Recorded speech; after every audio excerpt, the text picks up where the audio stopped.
안녕하세요. 엑스퍼트 이야기문의 유동진 법무사입니다. 오늘은 제가 얼마 전에 게리스 유튜버님과 함께 콜라보 형식으로 게리스님 구독자분들께서 비자 관련 궁금하신 질문들을 게리스님 영상에 댓글로 남겨주셨는데 제가 이민 법무사로서 응답하는 Q&A 형식의 프로젝트를 처음 진행했는데 오늘은 제가 진행했던 46가지 질문들의 답변들도 저희 채널을 구독하는 분들께 도움이 될 것이라는 판단을 해서 소개해드리는 걸로 하겠습니다.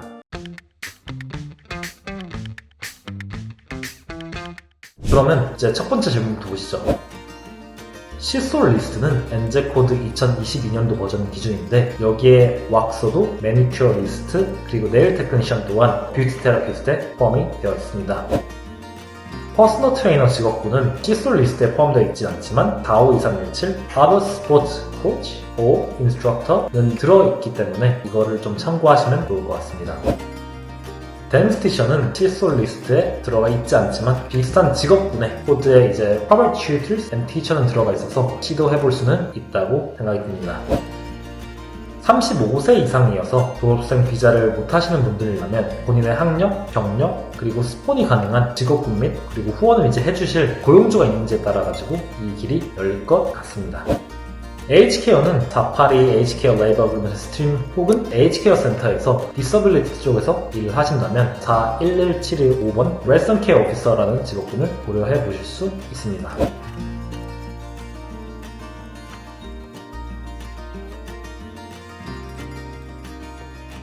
셰프로는 186ENS 엔트리 스트림을 신청하고 비자를 받는 데 있어서 모든 조건들만 맞추시면 문제가 없습니다. FTA 관련해서는 변호사님께 이해를 못해서 다시 한번 설명해달라고 요청하시는 게 가장 좋을 것 같습니다. 13개의 다마 지역에서 용접사가 가능한지와 레이버 어그리먼트를 가지고 있는 고용주를 먼저 알아보셔야 할 것 같습니다. 헬스 트레이너 직업군은 시솔 리스트에 포함되어 있지 않지만 Other Sports Coach 혹은 Instructor는 들어가 있으니 참고하시면 좋을 것 같습니다. Other Sports Coach and Instructor는 우슈 코치가 들어가 있는데 여기 태권도는 안 들어가 있어서 어렵지 않을까 싶습니다. 참고로 요가 인스트럭터 또한 들어가 있습니다. 네, 다릅니다. Wood Trades Worker는 Wood Machinist and Wood Trades Worker NEC로 들어가 있는데 목조 모형이라고 보면 좋을 것 같습니다. 멀티미디어 디자이너는 들어가 있지만 그래픽 디자이너는 빠져 있습니다. ICT 프로젝트 매니저는 원래 있었어가지고 482 TSS 비자 쇼터문도 신청이 가능했었습니다. Wall and Floor Tile는 현재 189 영주권 초청 점수가 기준이 이제 65점이고 건설업계 분야의 호환 그리고 이제 타일러의 수요는 주택 공급이 부족한 상황에서 좋은 선택으로 보여집니다. 네, 투어 가이드는 현재 시솔 리스트에 포함되어 있습니다. 간호사 189 추천 점수는 이제 재작년에 65점, 그리고 작년 75점, 그리고 이번 연도는 기술 이민 점수표가 개편될 것으로 예상되지만 간호사의 수요는 앞으로도 꾸준할 것으로 예상이 됩니다.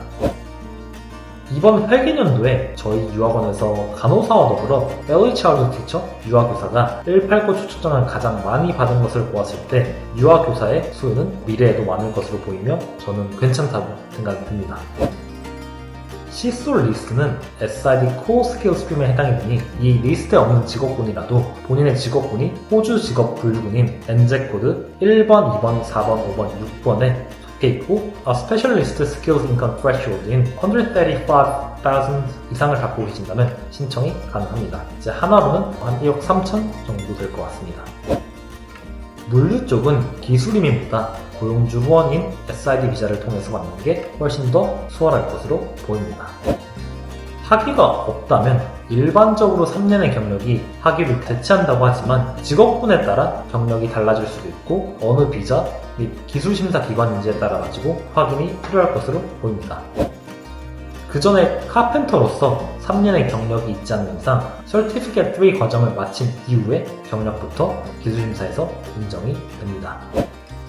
만약 타일 관련 학위가 없으시고 3년 이상의 경력이 있으시면 RPA를 통해서 학위를 인정받은 후 기술심사를 신청하시면 됩니다. 셰프로서의 요리 경력은 셰프를 심사하는 TRA 기술심사 기관에서 Certificate 4를 졸업해야 셰프로서 인정이 되기에 Certificate 4 졸업 이후의 경력부터 카운팅 하시면 되겠습니다. 다만 쿡으로서의 경력은 Certificate 3 졸업 이후로부터 되니 참고하시면 좋겠습니다. 네, SID 비자는 쇼텀이 아닌 미디엄텀 영어를 기준으로 둬서 모든 직업군이 PT 기준 리치 그리고 오버롤 점수가 36점이 맞습니다. 스템 관련 석사 리서치를 하게 된다면 현 189 기술인 점수표에서 추가 10점을 받고 일반적으로 스템을 하시게 되면 주정부 후원 비자도 우선 처리를 주기도 합니다. 다만 기술이민표가 이번 연도에 바뀔 예정이어서 이 부분 한번 지켜보셔야 될 것 같습니다. 현재까지는 기술이민 점수표 개편이 언제 발표될 것이라는 정확한 소식을 들은 게 없으나 제 생각에는 이제 5월 연방선거, 6월 연방선거, 다음 회기년도 예산 발표 기간에 조금 더 구체적인 발표가 있지 않을까 예상을 합니다. 네, 1년 풀타임을 캐주얼 계약으로 일을 하셔도 SID 비자는 가능합니다. 단 풀타임 워크라이트를 가지고 있는 비자에 한해서 학생 비자는 제외한다 라고 이해하시면 좋을 것 같습니다. 네, 두 직장에서 캐주얼 계약으로 주 38시간 일해서 1년을 채운 경우도 가능합니다. 482 소지 중 2년 경력 합성 기간은 기존 482 비자 소지자분들에게도 해당이 됩니다. 최근 5년 이내의 경력은 NJ코드 2022년도 버전에 나와 있는 본인의 직업군 내에 세임 스킬 레벨을 요구하는 학력에 충족한 이후에 경력이 필요하기에 직업군마다 다릅니다. 개편이 될 기술이민 점수표는 젊고 유망하고 연봉이 높은 이민자를 중심으로 뽑을 것을 예상이 되면서 조금 더 어려울 것으로 보입니다. 가장 좋은 시나리오는 고용주 후원 비자를 해외에서 받아서 들어오는 것이지만 현실적으로 쉽진 않기에 학생 비자를 받아가지고 그 기간 중에 고용주 후원 비자를 준비하는 것도 방법이 될 수 있습니다. 직업군 관련 학위 혹은 그에 상응하는 경력이 필요합니다. 타일은 기술이민 및 고용주 후원비자 둘 다 받기 좋은 직업군이라고 생각이 들고 산업 또한 앞으로도 수요가 많을 것으로 보이기에 좋을 것이라고 생각이 듭니다. IT 디자인 직업군은 제 시솔 리스트에 없고 웹 디자이너는 있는데 이제 후원해줄 수 있는 고용주를 찾는다면 가능할 것으로 보입니다. CB 엔지니어 드랍 퍼슨 혹은 CB 엔지니어 테크니션 쪽으로 이제 학위, 경력, 그리고 후원해주실 고용주를 찾아서 482 비자를 준비하시는 게 현실적으로 보입니다.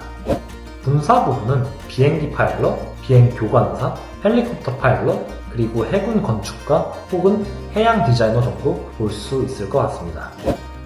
IT 직종은 확실히 뉴사우스웨일즈주, 빅토리아주에서 고용주 후원 비자를 받는 숫자가 다른 주들에 비해서 월등히 높습니다. 특히 앞으로는 사이버 보안 쪽으로 수요가 많지 않을까 예상합니다.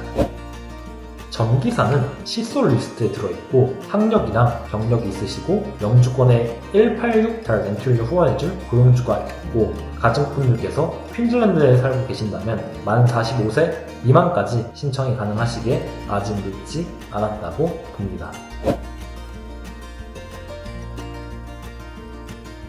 이거 같은 경우는 방법이 여러 가지 있어서 남자친구분께서 개발자로 학생비자로 갈지 혹은 기술이민을 해외에서 준비할지 아니면 여자친구분께서 유학을 할지 등등 이건 두 분의 이력서를 검토한 후에 상담을 통해서 두 분의 상황에 맞게 대화하신 후 결정을 하시는 게 좋을 것으로 보입니다. 저희 유학원에서 현재 가장 많이 나오는 교사 직종은 유아교사이고 그 다음이 중등교사입니다. 초등학교 교사란 이제 고등학교사는 조금 어려울 것으로 보입니다. 1굴 비자 기간이 늘어난 것은 정부 시스템 내에서도 처리하는 비자 우선순위가 있고 인력들을 그렇게 배치하기에 현재 189-482 비자 처리 기간이 굉장히 빠른 대신 다른 비자는 기간이 오래 걸린다고 이해하시면 좋을 것 같습니다.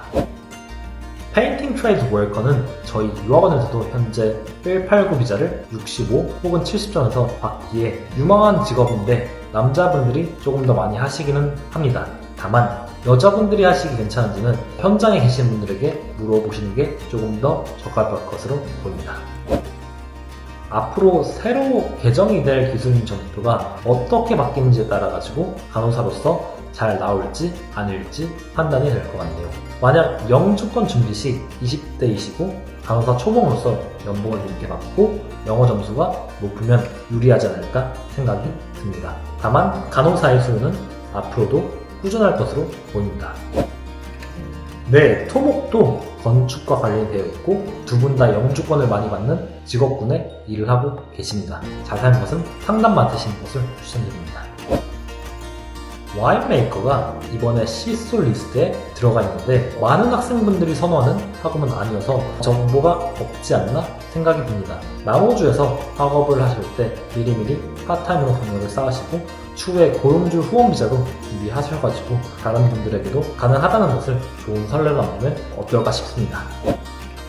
지금쯤이면 입학 원서를 넣으셨겠네요. 리스닝 점수표가 개편을 앞둔 상황이어서 브리즈번 시내 혹은 외곽으로 가는 게 유리할지에 대한 걱정을 조금 거시고 이제 졸업하고 나중에 기술 임용 준비할 때 그때 점수표가 어떻게 형성이 따라가지고 좋은 결과를 받을 수 있게 준비하셔도 늦지 않다고 생각이 듭니다. NJ코드 2022년도 버전에서 목수의 스킬을 인정받기 위한 정의는 서티피켓 과정 free 2년 혹은 서티피켓 과정 5를 끝내야 하지만 이제 몫으로 인정이 되기에 33 과정에 있는 work-based training 6개월은 1년에 포함이 되지 않습니다. 마케팅 매니지먼트를 전공으로 공부하시면 마케팅 분야에서는 현재 마케팅 스페셜리스트로 영주권을 가장 많이 받았습니다. 저는 주정부 후원비자인 190 혹은 고용주 후원비자인 481을 준비하는 것을 추천드립니다. 그럼 오늘의 Q&A 세션은 여기까지 하고 다음 영상에서도 저희 질문응답 도와줄 수 있게 궁금한 질문들이 있으시면 댓글에 남겨주시면 좋을 것 같습니다. 마지막으로 자세하게 상담을 받아보고 싶으신 분들에게는 댓글에 있는 엑스퍼트 유학이는 카톡 채널로 문의 주시기 바랍니다. 감사합니다.